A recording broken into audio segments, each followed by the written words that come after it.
Marshal आर्टको लामो अभ्यासपछि एक युवकलाई ब्ल्याक बेल्टका लागि सिफारिस गरियो। ब्ल्याक बेल्ट वितरण समारोहमा जब उनी बेल्ट लिन मञ्चमा पुगे तब मुख्य प्रशिक्षकले उनलाई भने, ब्ल्याक बेल्ट पाउनु अघि तिमीले थप एउटा परीक्षा दिनुपर्छ, के तिमी त्यसका लागि तयार छौ?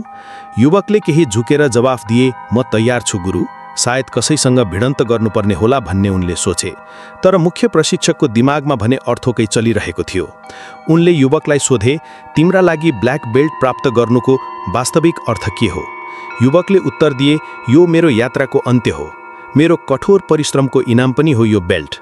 मुख्य प्रशिक्षकले भने, तिमी अहिले ब्ल्याक बेल्ट पाउन योग्य भइसकेका छैनौ, जाऊ 1 वर्षपछि फेरि आऊ। युवक विनम्रतापूर्वक झोकेर गुरुलाई अभिवादन गरेर त्यहाँबाट बिदा भए। 1 वर्षसम्म कठोर परिश्रमपूर्वक अभ्यास गरिसकेपछि युवक पुनः ब्ल्याक बेल्ट लिन गए। मुख्य प्रशिक्षकले पुनः पहिलेकै प्रश्न दोहोर्याए। यसपटक युवकले जवाफ दिए, यो बेल्ट यस मार्शल आर्टको सबैभन्दा ठूलो उपलब्धि पाउनुको चिनारी हो। मुख्य प्रशिक्षक यसपटक पनि उनको प्रश्नबाट सन्तुष्ट भएनन्। युवकले थप केही भन्छन् कि भनेर उनी केही बेर मौन रहे, तर युवक शान्त नै रहे।